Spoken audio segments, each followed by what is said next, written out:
We are live. We are back. Blame Girl's back in the house. Welcome to the Blame Girl podcast with Mr. Terry Wayne. How you doing, Jill? I'm good. I just totally enjoyed Shandy the last time we had a show. Like, she did a really good job being a good progressive. I'm very proud of her. Good. Yes. Fun. Thanks go out to Shandy for stepping in at the last second. We'll have to invite her back so our followers Sure. can know her, because she's always, popping in, commenting, whatever. So thank you again, Shandy, if you're listening, which I know you probably will at some point. So, Terry, happy birthday to you. It was Terry's birthday last week, and he went to Las Vegas. That's right. Tell us. And it was kind of a trip because they just opened up recently. Like, the casino's been open for a while, but they just recently started opening everything back up. So it was pretty packed. People were excited to be back out again. I got vaccinated. What's that? People wearing masks. Everybody's wearing masks. They took it pretty seriously. There's a lot of signage, a lot of, these are the rules kind of a thing. Like I said, all the casinos, all the show, like everything was taking it very seriously. The restaurants, were at half capacity, so they're doing it right. Not everybody is, but what are you going to do? Unfortunately we got back, and this morning, my girlfriend had a fever. So yeah, you're muted. I know, because there's kids behind me. I had a great idea of coming back out here, and I forgot I live next to kids, but it's fine. So yeah. I hope Miranda's okay. Send her my love. She is. We don't think it's COVID, just because now she's felt bad for 2 days, but she hasn't lost any of her senses. So it's probably not. Could just be a regular little bug, whatever. But she's doing well, resting comfortably. Well, at least you're not going to get it. You're vaccinated. You've got to report to the Blame Girl podcast. All right. Well, let's get to it. I didn't have an interesting weekend. I worked, and I hung out. The one thing I did is I hung out with Jackie for her birthday, and I had a Zoom podcast, a Zoom comedy show.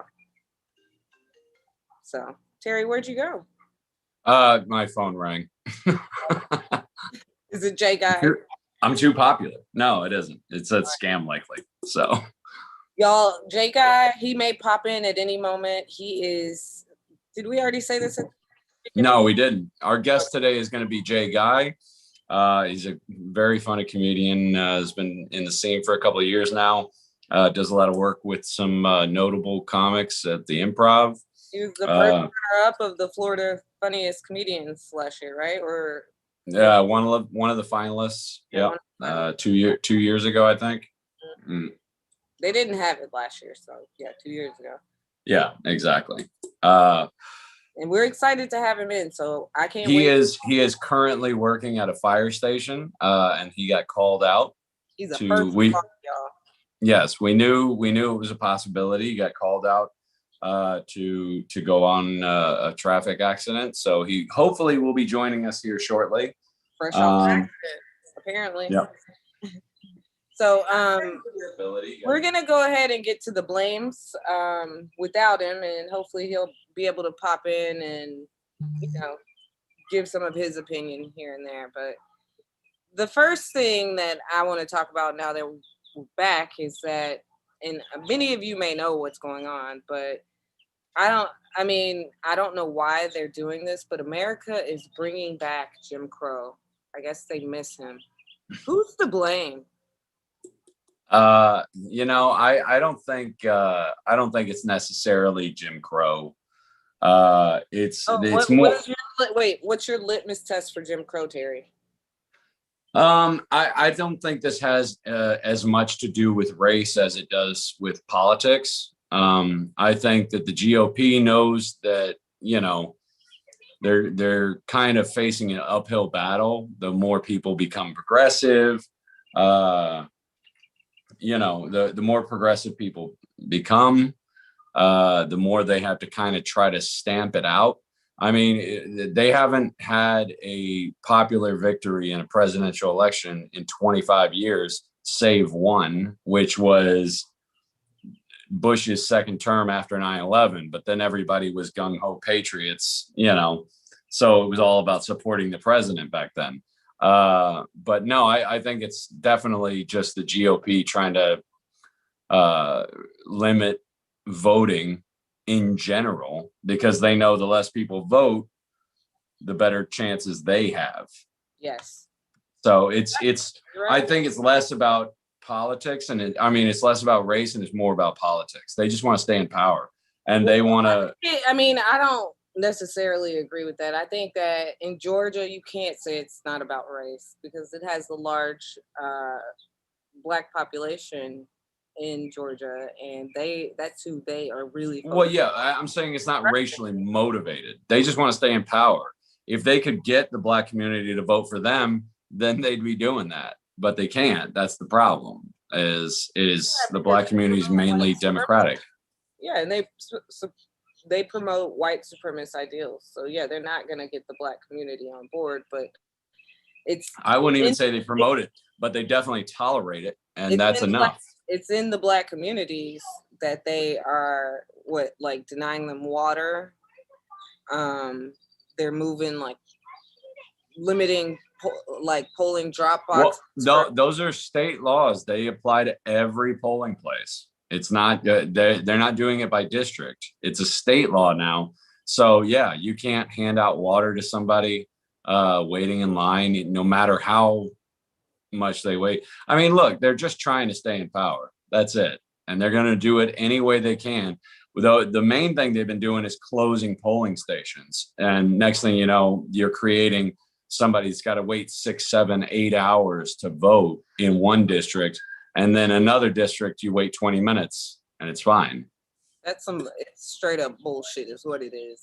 Just the fucking nerve of them to do this. It's just the next gerrymandering. It's every time they lose, they do stuff like this. You know what I'm saying? Every time they lose, they attack. The thing that I don't get is modern day Republicans, how can you have any pride? How can you look at your own party and say that you're not the bad guy? You're obviously the bad guy. Any politician who wants to prevent people from voting in any way, if they're afraid of the voters, that's because you suck. You obviously suck. You couldn't win them over, so you're going to try and suppress them. That's the game. If you're not going to vote for me, I'm going to make it harder for you to vote, period. Let's not act like they didn't do this behind closed doors. I mean, there's a lot of racial aspects. I just don't want to completely turn away from that, because you had the Black congresswoman knocking on the door. They wouldn't let her in. It was all white guys signing this bill. Right. To violate our voting rights. And maybe that's just because that's the party of, the Republican Party is the party of white men. I don't know, but maybe it is just politics. But it is split up down the racial lines a lot of the times, Yeah, but I think we have an inclination just as a society to always let's put it on that, because that's the easy thing to say, especially on the left. Definitely a white guy perspective. It's frustrating because that's why, when they said be less white, right? Believe, be empathetic. And I feel I am empathetic. But if the Black community was voting, if those districts were voting more Republican, they wouldn't be pulling this shit at all. I don't think it's got anything to do with race. But of course, they're not trying to benefit that sector of society. So no, it comes out racial when you look at it. They're not trying to benefit any sector of society. They're trying to benefit themselves. That's it. If they were trying to benefit anybody other than themselves, they wouldn't have any voter suppression laws, period. When you say themselves, though, you mean people who look like them? No, I mean personally themselves. I mean, they're fighting to stay in office. They're fighting to stay in power. stay in office and power, but who's in office and power? People who look like them. What? Oh, well, depends on where you're at, but yeah, I guess. If they're trying to stay in office and power. Well, here's the problem. Ass of those who are. Okay, well, here's the problem. Here's the problem with blaming race, right? It's a non-starter because the people who believe that racism is still so prevalent, they don't need to be told that. And the people that think that, you know, racism is dead because we had a black president, that just puts ammo in their gun. This is, to me, I read these. Or the racial aspect then. I'm just saying, I read these articles and it's got less to do, in my opinion at least, it's got less to do with suppressing a black vote and more to do with suppressing a Democratic vote. You just need a little critical analysis, you know, like. Well, I'm just saying, do you want to solve the problem or do you want to have something to put on a picket? You know, to put on a sign. You can. Real problem, Terry. You know. Huh? But what's the real problem? You can't keep the real problem is our government doesn't take care of us. To like make it better when that's a part of the problem. Well, that's what I'm saying is like we need elected officials who actually want to lead and take care of their constituents. Because right now it's just hyperbolic nonsense. It's culture war. It's a culture war. It's, oh, they're gonna censor Mr. Potato Head, or they're canceling Dr. Seuss, or, you know, it's like, who gives a fuck? Oh, like, hey, are you working on? No, like, I'm just saying, like, who gives a fuck about any of this? Are you working on universal health care yet? You know, like, who gives a shit? Why don't you repair our social security system so it's not bankrupt by the time I hit 65 and I actually get to have some of that money back that I've been paying into my whole life? You know what I mean? Like, who gives a shit about this culture war nonsense? They're breadcrumbs they throw out to the peasants. So they can fight over bullshit while they stay in the lap of luxury and we all, you know, fight for the scraps from the table. Fuck all that noise. We need to get on each other's team. I don't disagree with you saying that we need to fight the economic fight, because that's true, but I just don't agree with the fact that it has nothing to do with race. I think that's a bit disingenuous, especially with what's going on in Georgia. So you think they're sitting at the GOP Georgia headquarters, twisting their mustache, going, "Oh, we're gonna get these black people." No, they're trying to suppress the Democratic vote. I believe no, but I don't believe no. I don't. Okay, I believe they don't give a shit. How about that? I believe they don't. They do give a shit. I think they. I think they'll throw. You're ignoring, and they see that who's voting against them, and it's the black and brown people. So, and well, it's not even that. There's a large portion, a huge portion of the Democratic Party that's white, and they'll throw their votes out just as quick as anybody else's. This isn't about black and white. This is about red and blue. That's what my opinion is. It's about people staying in power so that they can continue the lifestyle in which they. I only disagree because I know how. Oh, here's Jay Guy. It's Jay Guy. Everybody, welcome Jay Guy, fresh off an accident scene here. Okay, booyah. There you go. We got your audio. Welcome to the Blame Girl podcast, Jay. Well, thank you. Thanks for having me. This is. I feel like I'm gonna say some horrible things that. Good. Let's say them. That's what I do normally. It's fine. But well, Jay, you're just in time because we were having a debate I here. want to know what you might think about this situation. And are you familiar with how the voting rights in Georgia are like? They just the voter suppression laws that they just passed in Georgia. Thank you, Terry. Okay. Are you familiar or anything? I'm gonna say very little. Very little. I've heard, you know, the huge talking points that everybody yells across from each right. aisle. I was trying to read up on it a little bit yesterday. They see the exact laws and what it meant. But could you explain? Well, yeah, basically they're just making it harder to vote. They want to limit voting access, early voting, voting on Sundays, mainly because of the what was the pews to the polls, or what was it called? The Souls to the polls. Who Yeah. does souls to the polls, Terry? Souls to the polls. Black Yeah. folks. Black folks. Yeah. After Oh my church, God. people just go on Yeah, Sundays they after would church. they would they would get their congregation fired up, and then everybody would go to the polls after that, and a lot of other things like that. But we were just discussing whether it was racially motivated, because it does seem the laws definitely seem to affect the Black community more. But I'm making the argument that I think it just affects the Democratic community more in general, which a huge portion of is the Black community. That's very true. I see both sides of that. Yeah. All right. I agree. It definitely affects, a huge portion of the Go ahead, spit your stuff, blame girl. What works though is you tell us who's to blame. So I said, America is bringing back Jim Crow. Who's to blame? Terry says it's politics. It's not. Yeah, toxic politics is totally to blame. I say, it's a mix. They lost, and whenever they lose, they attack voting rights. Well, that's what you do when you lose. I say if you lost something, I think the best way to win the next time is to change the rules in your best interest. If you can't win, cheat. That's the American way. That's the American way. If you can't win, cheat it. I don't know about Jim Crow. I wouldn't call it Jim Crow law. I've heard that thrown around like, it's not segregation. Yeah. I don't feel like, but sure, I would definitely. We can still shit on the same toilets. The Jim Crow makes me think how they don't want them passing out water and then the souls to the polls. That is Black folks. That is Black people coming from church. It's fucking Jim Crow, whether you like it. No, I disagree. Look, I'll tell you what, the day that somebody passes out water to white people waiting to vote and doesn't pass it out to Black people, then we'll say, all right, maybe Jim Crow. But this is about power. It's about the GOP staying in power. Coming into the room with all those white men, Jim Crow. No, I think this is the GOP freaking out because they lost Georgia.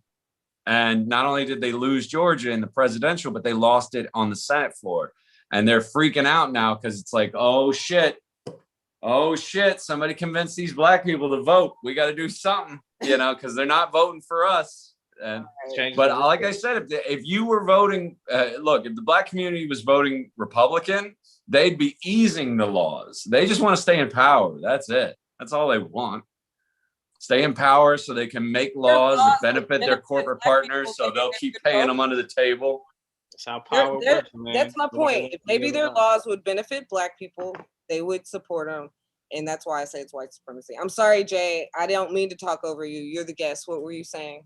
No. I was just, I don't even remember, but clearly it wasn't important. But I'm a little passionate about this one. Me and Terry get into it on the racial thing, even though we're both kind of progressive. I believe racism exists. I just don't believe it's as prevalent as some people would like to. I think that people definitely use it for their own political motivations, 100%. I think you're just afraid of being.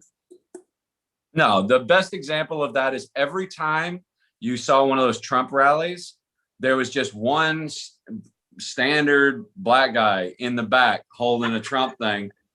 Like, obviously, first of all, who goes to a rally alone? Nobody, right? He probably went with some of his buddies, but they were like, oh, you're Black, you got to come with us. You know what I mean? We got to put you on camera back here to make sure, Race is definitely used in politics a lot by the left and the right. The left likes to say that everybody's racist and the right likes to say that nobody is. And the answer lies in the middle, which is some people are and some people aren't. Listen, sometimes I agree. Like, there's a cool medium, but I think that often white people, other white people, they will. I am white. That's true. Let me get it out. They will defend what seems like racist actions because they're afraid of. They know what it feels like to be called racist. I'm sure you've been called racist before in your life, haven't you, Terry? No, never once. Oh man, hang out. I haven't. I mean, you can call me racist if you want to. It's fine. No, it's kind of like, but I don't get bothered by things that aren't true. Like when I was in high school and somebody would say, "Oh, what are you, gay? Huh? What are you, a fag?" I'd be like, yeah, I guess. I don't know. I don't care. It doesn't bother me because it ain't true. Your level of apathy is just there. Like he don't. It's not apathy. I believe in intelligence. I believe in being a person. You know, you know how I feel about this. We're all just bags of meat and chemicals. Okay. You know, once you work in any form of the medical, and let's move on to that. Jay, you're at a fire station right now. Yeah. Yes. Going out on calls, helping people. I used to be an EMT. I worked for AMR. I did my clinicals here in Palm Beach County with some of those departments. You know, once you see enough of that shit, you just kind of realize you're like, oh, we're just meat and chemicals. All this on the outside, it don't fucking matter. You know? Yeah, but not everybody has that same experience to develop that same perspective. We should, though. We should put that in the fucking curriculum in high schools, you know? That would make sense, you know? Well, then it makes the world a lot bigger, you know? And better is like, all this doesn't fucking matter. As long as that heart keeps pumping, you know, keep oxygenating that blood. Part of the curriculum, no? What's that? I said, I feel like it is part of the high school curriculum, no? What, emergency medicine? No, not emergency medicine. I don't know. I just turned 40, so I haven't been to high school in forever. I don't fucking know what they're doing. I think high school students know that the heart keeps you, you know, a pumping heart keeps you alive. But what they don't know, guys, is what to do about transgender athletes. Oh God, here we go. Good transition. She's good at it. She's good at the segues. States are making laws to restrict transgender athletes. Who's to blame? Nobody. They should. I know that's not the opinion that you thought I was going to have. But I'm sorry. I didn't hear the whole thing. The whole thing is they're making laws to ban transgender athletes. Well, they're limiting them from competing against biological people of the same gender, right? So if you're born biologically a man, we've been having this conversation for years already. You know, I know. And then switch over They're making laws, though. The states are making laws. The Tennessee governor has signed into law a controversial bill requiring students to prove their sex at birth in order to participate in high school sports. And this is not the first thing. It's politics. It's nothing. Arkansas, Texas. It's a culture war. It's the same thing as before. You are from Tennessee, aren't you? I am. And my beloved Tennessee, I hate to see it, you know, but it's a culture war. That's all it is. It's a headline. It's clickbait. It's a headline grabbing thing. You know what we're talking about. Who's to blame? Why do you think that they are doing this throughout the states, trying to restrict these transgender athletes from participating in the sport of their chosen gender? I would say a lot of feminine, like the feminine energy men who can't take losing on the chin, decide they want to be winners. No way. Wanna man, isn't it? Hey, Jay, you're a man. I'm a man. What you're telling me getting a fucking trophy is worth switching genders? Get the hell out of here. I refuse to believe that. Yeah, there's some people that are that petty, but I don't think that's the majority. Well, then they deserve to be banned if they're that petty. They deserve the majority of them. Like, it's unfair. It's unfair, especially to women. It's unfair because I got a 21-year-old niece, right? She went. How unfair it is. Well, that's what I'm saying. I got a 21-year-old niece.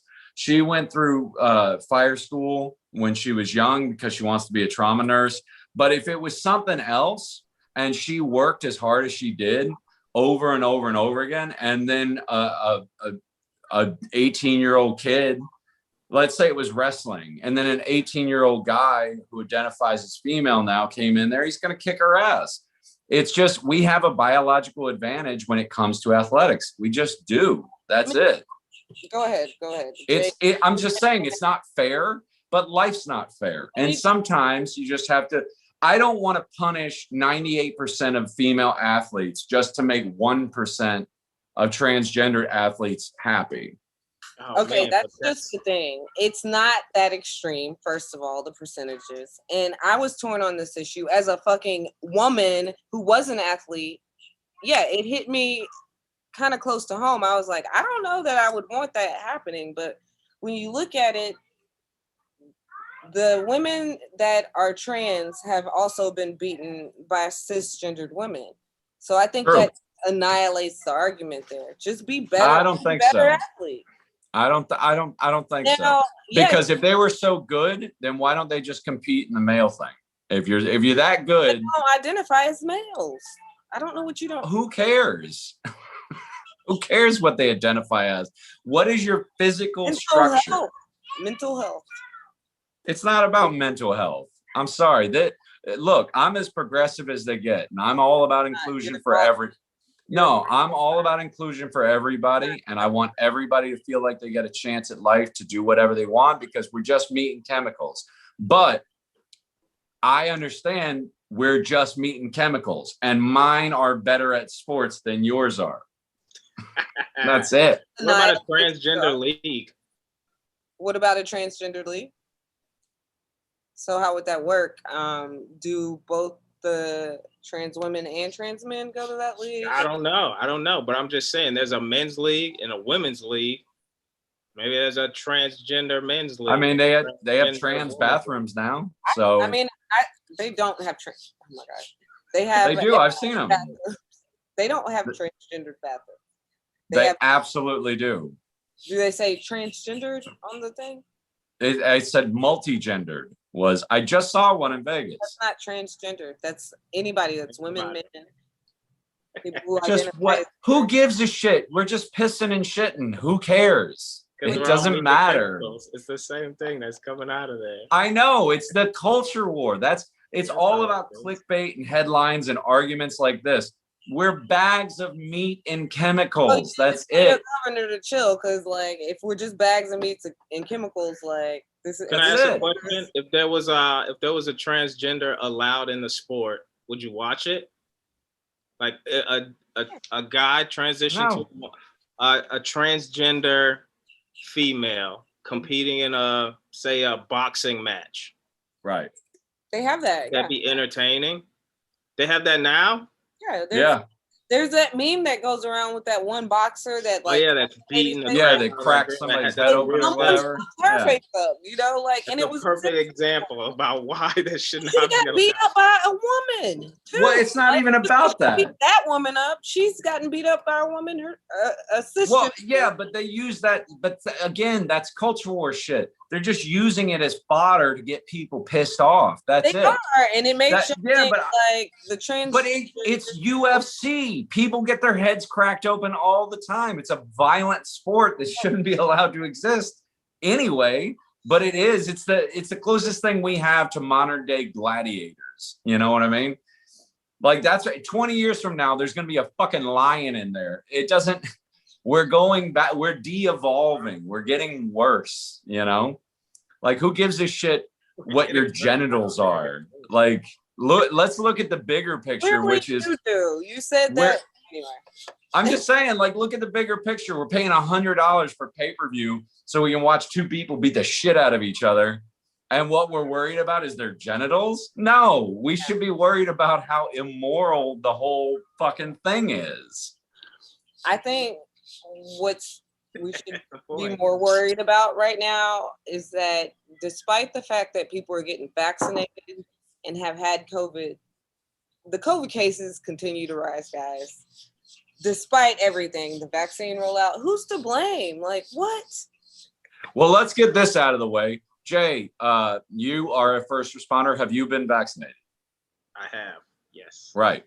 And do you feel Bill Gates controlling your thoughts yet?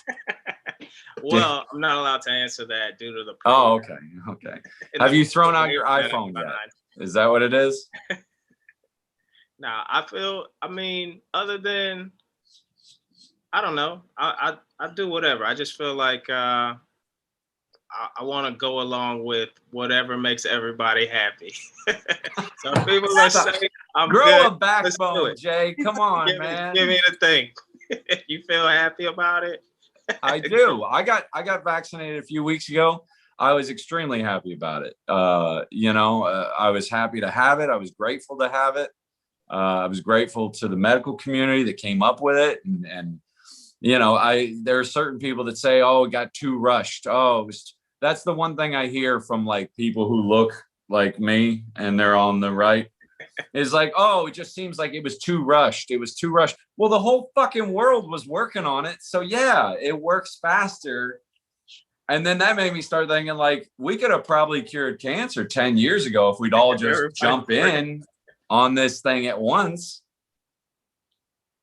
We got cars that can park themselves. We can't cure lymphoma. Get the fuck out of here. That doesn't make any sense. Because we can't even stop the numbers from rising. Who's to blame? You know who's to blame. All these stupid people. All these stupid people that think Bill Gates is microchipping them or masks are infringement on their freedom and all that bullshit. Everybody who's ever made a stink on a plane because I don't want to wear this. Blah. Jay, who do you think's to blame? I would say collectively it's society. It's collectively everybody just wants to be out and be. There's no agreement. Society. That's what it is. It's society. It's all of our beliefs and our values trumping, having a good time. So it's like, oh, he said trumping. Good time, man. He said trumping. I heard that. People want to have. We got him political. The kids want to have a good time. That's where numbers are rising. Well, you know what the problem is? Wait, let me finish. People who won't get vaccinated. Right. And people who take their mask off. That's why the numbers are rising. Well, it's mainly because everything's a culture war now. Everything is. Even science. Now science and math doesn't matter anymore. It's just about owning. One more time. Well, it's just about owning the people on the other side. Whether you're on the left, you got to own the right. When you're on the right, you got to own the left. We literally cut off our own nose to spite our face. We would rather own the libs or own the left. I don't think and own the right than do what's right for ourselves. I don't think that's just the case here in the United States. So you can't use the left-right argument again. I think it is. I think that I just saw Norway. Norway just defined. I just saw it earlier today. Norway defined America as a underprivileged health environment. So they were telling their people that were here that they need to take special precautions before coming back to Norway because we didn't take it seriously. We didn't do these things. So now we're looked at as far as the health community goes in that country, we're looked as an underprivileged society. That's got to make you proud, right? I mean, but if you compare us to, third world countries, we're crushing it right now. Well, yeah, we are, but just think like a positive attitude, Jay. We've led the world for so long that I think there's an arrogance. There's an arrogance to American society. Like we've led the world culturally for so long that it feels like there's nothing we can do to fall, but we can easily fall. I mean, 10 years ago, would Norway ever say that about us? No. This is us falling. This is what falling looks like right now. Yeah. But that's the thing is you got to fall to a certain level before, it's a new age. It's a new day. You can't just tap people on the shoulder anymore. Jay, how concerned have you been as a first responder this whole time? Initially, I was very concerned. And as time has progressed, it's become less and less of it's more of an everyday, just like living in stuff every day and just being like, I'm comfortable being, doing the right things that I'm doing, and what happens, I can prevent something. I'll try my best, and if I can, I'm. So you're I'm saying like you got used to it? I'm more to the point where I'm like, personal accountability for myself, and then help whoever I can from that point forward. So right. I want to say heightened level of. Initially, my level of concern was very heightened, and now it's not It's at a very low level. So right. But again, like you said, you've been vaccinated. You're doing what you're supposed to be doing, I'm sure. Now you just want to help other people. But let's be honest, right? When you get one of these anti-maskers, anti-vaxxers, whatever, and then they come down with a case, there's a little bit of poetic justice. I mean, in there, like a little bit. We're trying to make shade. Like I'm not wishing ill on anybody. I'm just saying there is a part of me, right? that goes, see, I fucking told you, you know. I'm not gonna lie. I'm like, ha ha ha. That's what you get. I wouldn't be ha ha ha, but I'd be like, why didn't you fucking listen when we told you? They didn't die, you know. But if you just got it, then I might laugh at you. Speaking of laughing at you, everyone is laughing at me lately. You know why? Because I believed in Derek Jackson. Oh, here we go. The transition. Chapow. Yep. She's great at the segues, man. I believed in Derek Jackson so much. And if you guys out there don't know who he is, he's like a relationship guru, but I felt like he would teach men how not to be toxic. And I hate that shit. So I was like, y'all should listen to Derek Jackson. And turns out he had many other women fooled, even his wife. Who's to blame? Well, let's start. I just want to start by addressing to all my honkies out there. Listen up, crackers. Derek Jackson, just think of him as like a Dr. Phil for relationships. Okay? Just put it on that level. And relationship guru. Yes, he's a relationship guru, but they don't know who he is. Like, you know what I mean? Like, he is very, I've noticed, as I didn't know who he was until we took on this subject. Then I had to dig into it. I mean, and learn. I spent like 2-3 years telling dudes, y'all need to listen to him. He's telling y'all like how not to be toxic, and I would get made fun of. And you know what? I deserved it because this thing was lying the whole time. Like, oh my God, who's to blame? Like, why were we so fooled by Derek Jackson? Because everybody's just acceptable. First of all, isn't it so grandiose? And it's just like perfect, just like the last topic we're on, where you're like, ha ha ha, ha ha, when somebody is a hypocrite, right? It's like, oh, you're a hypocrite. Yeah. And those are like the worst people. We hate those people the most because you're like, I'm living this. This is what I show the public. This is my public persona. This is who I am. I'm Mr. Perfect. And then they get exposed. And then it's like, oh. It's like every preacher who gets caught in a hotel room with a gay prostitute. You know, it's the same thing. It's like, see, I knew you weren't right. I ain't right either, but now you ain't right either. And there's something about, seeing those tall people fall that just makes you feel better about yourself. It does. That's 100% correct. Men are celebrating throughout the They're like, I'll tell you who's to blame. We're to blame. All of us. You, me, men, women, white, black, we're all to blame. You know why? Because we love hearing that shit. We love hearing the positives. I was just watching an old Louis C.K. bit where he was talking about disabled people. We only love the disabled people who go on to, oh, he has no legs, but he became a champion water skier.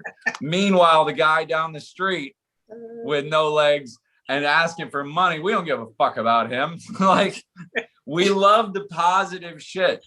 And just like Jay said, the only thing better than a good, positive, emotional story with a happy ending is one where somebody's rich and famous and we watch them fuck it all up and take it away.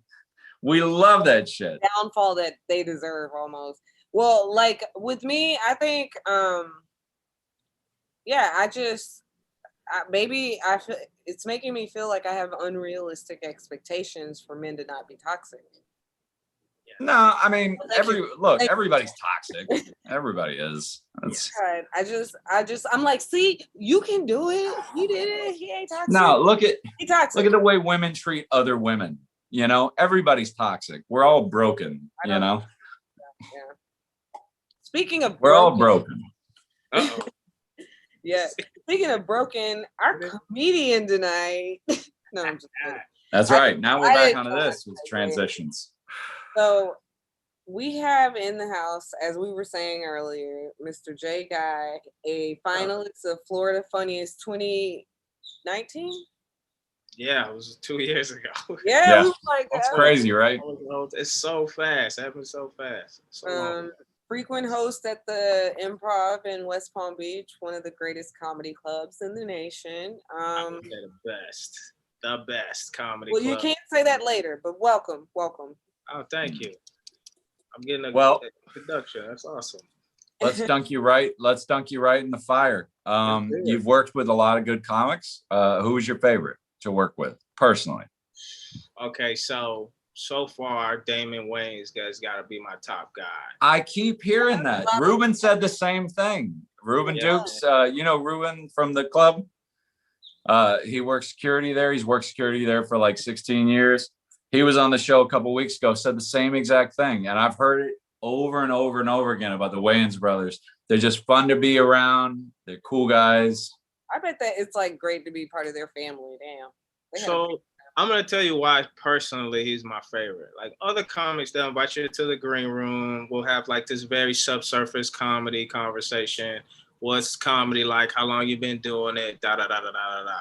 Damon Wayans legit after his last show of the weekend, and actually during every show, like he'll come on stage, he'll tell the crowd, you know, give it up for your host, Jay Guy, and your feature, and he'll announce us by names. And Ramon Garcia was there that weekend.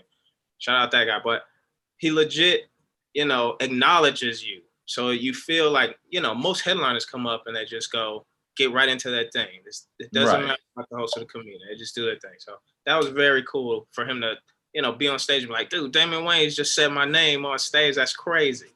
Yeah. And then the coolest thing was that after the weekend, he kind of like hung out after. He was like, oh, come hang out. We're going to talk comedy. We're going to talk shop. I want to hear your goals and your dreams and what you're doing to get there. What's the plans? And these are the things, yada, yada, that I feel like you need to do, and you need to do this. And even though I felt like a lot of his information was dated, because a lot of it was, get a script, move to LA, like that kind of thing. And I was just like, a lot of that's dated, and he probably doesn't know that because he's got a bunch of, you know, minions and assistants running around doing all this marketing and promotion and yada, yada, yada. That's not the way in anymore. Yeah, no, you don't have to go to. I had this conversation with another comic I used to live with. Anyway, I was like, you don't have to move to LA anymore. It's a whole new world. You don't have to go anywhere. You want to write a script, write it here. You can email that shit pretty quick. You know, like it's just not the way to get in anymore. But yeah, I mean, it's cool that he was like that though. Because even though, like you said, it's dated material or whatever, he's still reaching out. He's still trying to help somebody. You know what I mean? So I can throw respect on that. That he acknowledged me, like that's it just makes you feel like I'm a person. This guy doesn't just be like, everybody wants something from me. Because I feel like you hit a certain level where, you know, people who want to get to your level are gonna constantly start harassing you for whatever it is to try to reach that next level, and they want information, they want a handout, they want help. So he probably gets bombarded constantly, and that could burn you out to the point where you're just like, you cut off from the rest of everybody. And he just wasn't like that. And I feel like if you ask a lot of comedians who worked with him, he's done the same thing each time. Every comic, he'll take you out for lunch, you know, he'll do the whole dude, he does that whole thing, and you're just like, man, this is crazy. And he has an appreciation for what you're trying to do. It's just like, I remember being in that level. So that was and I've heard the same thing about Marlon Wayans. Same thing, you know, super cool guy, you know, really down to earth, that kind of thing. Maybe it's just growing up that way, growing up hard, you know. They were raised. Isn't that so cool? Like how close you are from that level though? Like as a comic, you can start tomorrow and you just hustle enough. And even if you start in New York or LA, where those guys are circulating in that area, typically before pre-COVID, you know, but you can share the stage with a big name like that, who'll just pop into a bar just to do 5 minutes and try to work something out. And that's what just Well, no other, I don't know any other industry where it's like this. I just saw this guy on television, and now I'm handing him a microphone and we're fist bumping and we're having this conversation at the thing. So well, comedy finds out. It weeds itself out. Like that's why I hate seeing like people saying when they call out comedians for a joke or this. No, the audience is the only judge we need. If something doesn't work, it is gonna get removed all by itself. You know what I mean? But like, and you were talking about the dated thing. I was talking to John Lovitz. I was hanging out with him one time when he was doing weekends there, and he was telling me, "Oh, you got to get an agent. You got to get an agent. You got to do this. You got to." And I was like, "Wow, you're giving me advice from the '80s and the '90s." You know what I mean? I feel like Not that I didn't appreciate the advice. It's just like I don't think that's how it works anymore, man. Like I think there's multiple paths now you can go down. But comedy, 100%, I agree with that. There's definitely multiple paths, but I also agree that there's certain agents that still have the right connections in their pocket. And if you were to make acquaintances or get an agent who had those networks, that could help you tremendously in this business, especially if you're trying to, get into movies or commercials. I think it's like no, there's definitely a place for it, but it's not the brass ring that it used to be. It's like the economy. You got to diversify. You got to do a little bit of everything, and maybe an agent. Maybe go out, do mics, do shows, do videos, do some movies, whatever. But you'll find your path. We'll all go down the same path to get there. But I want to move on. I just wanted to say to all, because Jay made it sound like comedy is so easy. What's his name? Jeffrey Ross, the roast master, Jeffrey Ross. He told me one time, he's like, think about it. Just stop and think for a second. If you're a musician, you want to be a rock star, right?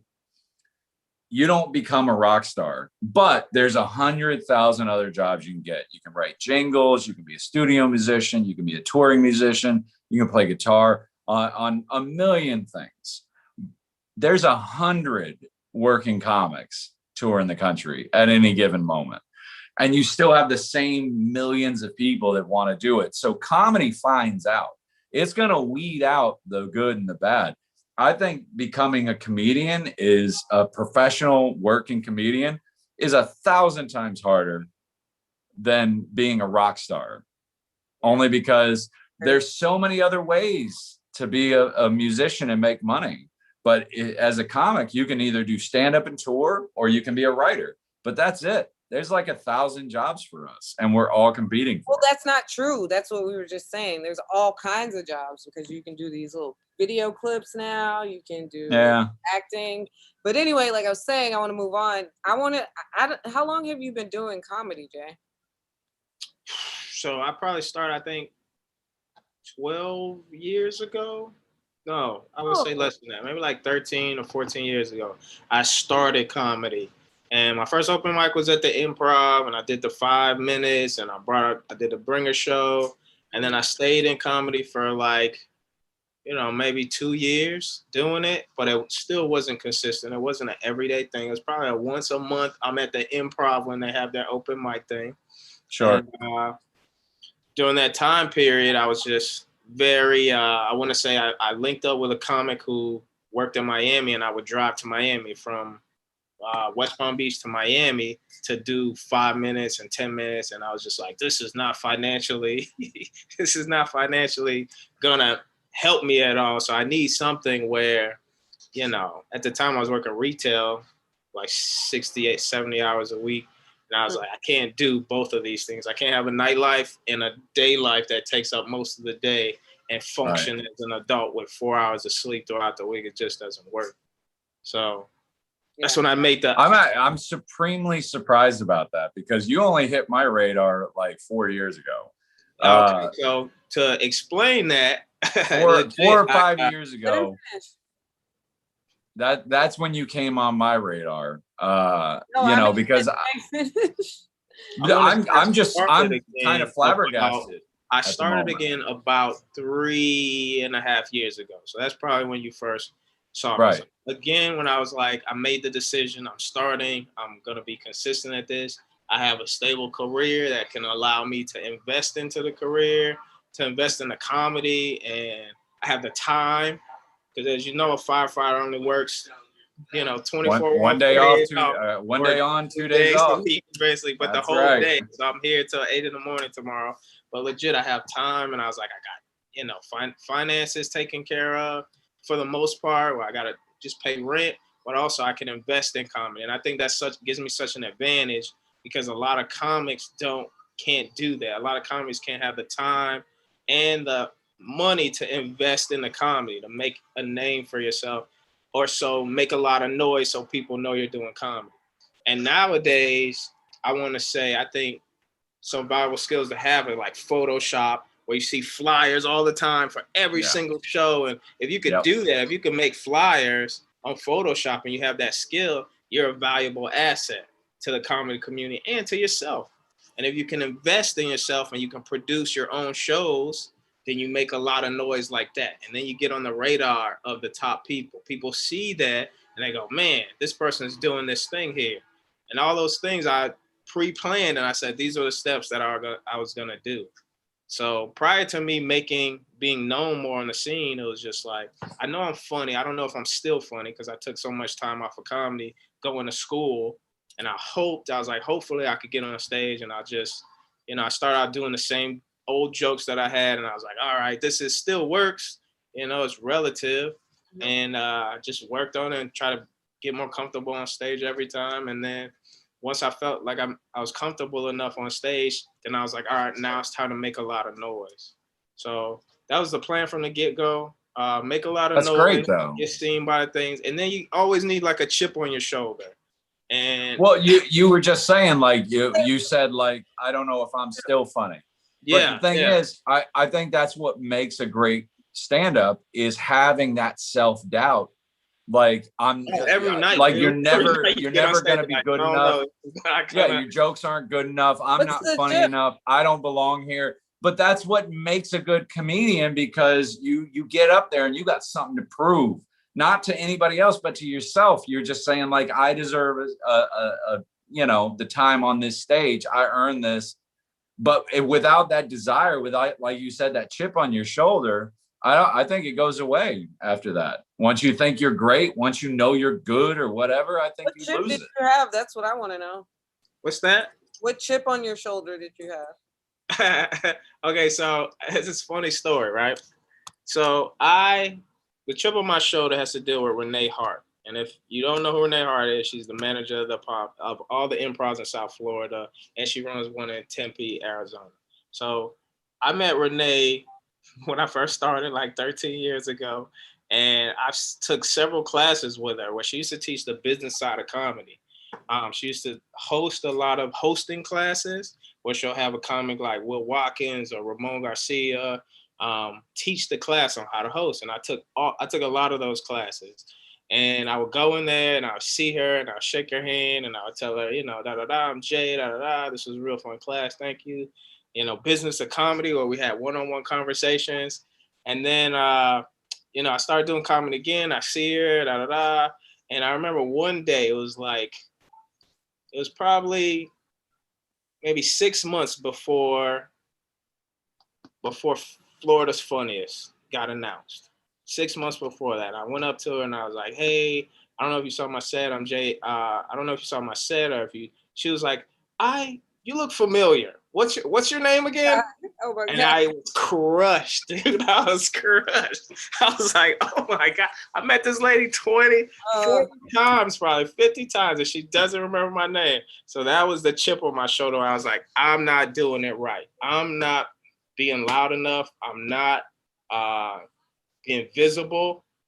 I'd look different all the time. I had glasses, hat, and I had like different shirts and clothes. And I was like, I just need to look like one thing."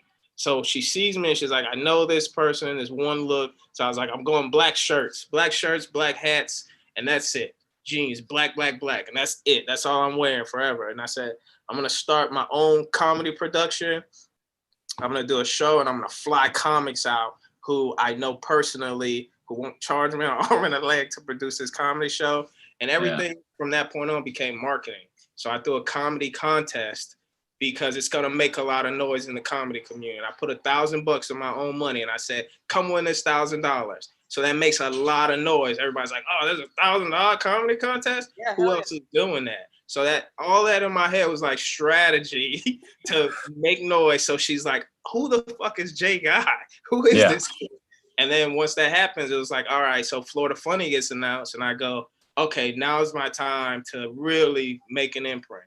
So I went, I shook her hand, I introduced myself in Miami at one of the shows down there. And I was like, when we go to Palm Beach, I gotta show out. I gotta do good.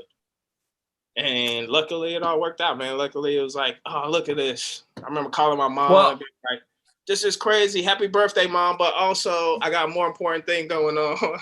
I got this comedy show. Can you wish me luck? You're not alone on that. You're not alone with the chip on your shoulder when it comes to Renee. Sure. I worked with her for about a year at the corporate office, her and Will Watkins, Matt Bellick, and that whole crew. But that's a very common tale. And I don't think it really has anything necessarily to do with her. It's just that when you're starting comedy, she looks like the echelon. She's the gatekeeper, so you put, and it's not her, it's just us. We put that emphasis on her. That was one of my goals too. For last year was to get on Renee Hart's radar, just so she knows who I was. And right. I did. I don't know how, but it was. I gotta say, it's probably. Well, she's the Mitzi Shore of South Florida. That's what it is. You're interrupting me, Tanner. But no, he's always telling me I'm interrupting him. But no. Yeah, that's why I do it to you. I was on her radar because I was doing the trivia night with Dom, and she's like, I love watching y'all's banter on Facebook, and I was like, oh. She knows who I am. I didn't think she did. So that was, but she does. She always plays her. That don't matter that she knows. Like, I'm still not a regular at the Improv. I still, I'm still trying to make my way there. All right, we got to move on because we got to get our producer out of here. I just want to ask you one more thing. You can't say the Improv. What is your favorite venue? Other than the Improv, I can't. Yeah, you can't say Improv. That's too easy. Ooh, let's see. Favorite venue right now to perform at, I would say Villain Theater in Miami. Good one. Yeah, that's a good one. Miami, hosted by Anastasia Pavlinskaya. Yeah. Super dope room. She caters to the audience. It's like a really artsy community. So we had her on about 5 weeks ago. Yeah. She was on here. A lot of those people in that in the audience there, I just feel like they're younger crowd, which is, it's a complete contrast from a lot of the rooms in South Florida. Yeah. But it's a younger crowd and it's an artsy community. So they respect and they listen and they're attentive and they give good feedback. They want you to feel like you're doing well. So it's never like, even if you say some crazy stuff, they're just still, all right, well, explain yourself about it. Yeah. And that's what I like about that, that audience. It's not a PC culture as much as other places are. So. Yeah. All right. I wish we would have more time because I wanted to talk about like you as an individual, firefighting and whatnot. But this was a good show. Like I know. We were the thing was we discussed it, and it's like if he gets called out on an emergency call during the thing, that's gonna be awesome. Like God forbid, you know what I mean? Yeah. Like again, we're not wishing ill on anybody, but that's great podcast fodder. But you got called out before we started. He's got to go, folks. He's got to save some lives. You know what I mean? Thank you for being on. Do you have anything you'd like to promote? To promote, for sure. Yeah. I got a show with Jackie Sanchez on April 7th at the Palm Beach Improv. She's got a monthly show there now. It's gonna be fire. I got Jimmy Schuber's headlining and some other hilarious comics. I'll be there. Forgive me, I don't know everybody on that, but Jackie Sanchez, everything she does in comedy. April what? Say again? April 7th? April 7th. Yeah. April 7th. That's Wednesday, right? Yeah. Yeah, I believe I've met her before. Yeah. first of all, hey, thank you so much. Hey, but it is her birthday, so happy birthday, Jackie. I know that. Yeah, it is. Happy birthday, Jackie. There you go. Do you have any social media or anything else you want to promote? I'm not big on social media right now. I've been taking a huge break from it. I just don't feel like I'm putting in that's not where my energy is. And I feel like I feel like it drains me. So if you want to follow me on Instagram, JK Guy, I'm not active on there as much as probably a lot of other comics are. But will you right now in this business shows? Do you promote your shows on your social media? From time to time. I mean, tomorrow we got new faces at the Improv. If you want to come support live comedy in the community, see some new acts. I'm starting to change stuff around there. I want to say this next show we got Dan Casso hosting, which is going to be exciting, and it's going to be. I'm moving in a direction now where I feel like I got a little bit more pull, so I could have new hosts every week. Yeah. And I think that's going to be great for all the people out there working right now. So I think I might have to come out to that one. It's been too long since I've been to the Improv. I have a show tomorrow before you say that, but okay. All right. Well, go to Gio's show. You all go to Gio's show.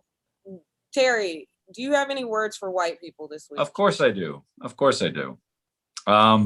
And I'll be honest with you. It's been a big week for me. Just turned 40. It's a big milestone in somebody's life. And so I thought about it all weekend long. And I just want to make my words for my fellow honkies. The words for white people this week is gratitude. It's gratitude. It's being grateful for what you've been given. First of all, if you're watching this, you're born in America, most likely. And, that's already a huge leg up. It's a huge leg up. And if I'm talking to you and you're listening, that means you're white, which is another huge leg up. So just try and be grateful, because after the last year and everything that we've been through and everything that we go through day to day anyway, plus the pandemic, plus all the political toxicity out there, plus your family issues and your friends and all that shit, it's easy. It's so easy to get tossed down the rabbit hole of feeling like there's so much pressure and there's so much this and there's so much that. Just remember to take a moment, take a breath, take 20 minutes when you wake up in the morning, have a cup of coffee, and just be grateful for what you've been given, grateful for the life that you get to lead, that you're healthy, and that you get to go out there and have all these problems and struggles. And I just got reinvigorated over the last week because of a lot of people in my life, including Gio, who let me have my birthday party at her house because my elevator is out and I didn't want to make everybody walk up 5 flights of stairs. You owe me $1,000. Okay, I'm not giving you $1,000, but just to have all these great people, my family, really came out. You came out, Gio, all my friends came out. Like, everybody was so supportive. I got to go to Vegas and the Grand Canyon and all this, and just to mark the fact that I didn't die for one more year. Like, I'm super grateful. I'm grateful to everybody. I love you guys. I love having you in my life. And that's what I wanted to say this week. I just be grateful. Stop, take a beat, remember everything you've done, everything you've accomplished, everywhere you've been, and everything you have left to do. Just be grateful, because trust me, no matter where you are in life, no matter how bad it may seem, you could be a lot worse off. So just take that time, be grateful, be appreciative for what you have. Take that, white people. I think that all us people could take that. I think everybody can, but it's a segment, so I got to talk to the honkies. They need it. I think they need it more. I'm sorry. I do. They've been too privileged. The white people have been too privileged for too long. Right. Well, really? That's what I'm saying, is they've been too privileged for too long. So now every little problem seems like a big deal, I think they, yeah, but anyway, they need humbling more than anybody. That's what I think. I know you were in Blue Jean Blues last time. You got anything coming up? I do. I have some things and I don't recall them. Our artist Treese is doing a new room with a special host that's helping out. I don't know who it is. Who is it? Oh, it's Gio. That's right. With Gio. That's going to be at Renegades, April 20th, 420. Yeah, come out. I'll blaze up with you because it's like less than 6 blocks from my house. So. But that I have a show tomorrow. It's a new room. It's called oh my God. It's new, so it's called the Majestic Smoke Lounge. It's in Northwood. All right. Oh. So yeah, show's at 7 tomorrow. I think Randy Vega, Mike Centron, and a couple other. It's a Intrepid Events, Corey Cognac event. So come out if you're in West Palm and you want to see me. And then Friday, I'm at Jesse's Extreme Sports Bar and Grill in Pompano. So that's where I'll be. Well, at. Either go out to Gio's room tomorrow night or go out to the Improv and CJ Guy. Right. One or the other. Yeah. Do something. I say come see me, but I definitely support that New Faces because I've been there and I'll be back soon. If Jay has forgiven me for blowing my time last time. So I remember that. I think I was there for that. I think I was there for that show where you blew past the light without knowing it. I went like 2 minutes past the light. I realized. Well, she didn't mean to. In her defense, at the end of the show, she was like, I think I blew my time by a lot. And I was like, maybe. But at the same time, I need to know how to do a 3-minute set. No problem. You know, if it gets switched up like that, I got to be prepared. So that's what that taught me. So, but I'll be coming back out there soon. All right, Jay, thank you for coming. Hey, thanks for having me. No, big thanks. I'm sorry you didn't get called away. You got to go back to the Xbox and the good dinners. I've been to some fire stations. I know it's all about good dinners and Xbox, but you better not sleep tonight. That's all I know. 24 hours, buddy. All right. No, he's sleeping. They all sleep. I'm gonna try. They all sleep till that siren goes off, and then it's like, shit, I got to get up and deal with somebody's chest pain. Right. We'll have to have you back, Jay. I really enjoyed it. Thank you so much for having me. No, this was great, man. Appreciate you being here. All right, bye, guys. Till next week. All right. Have a good one. Peace.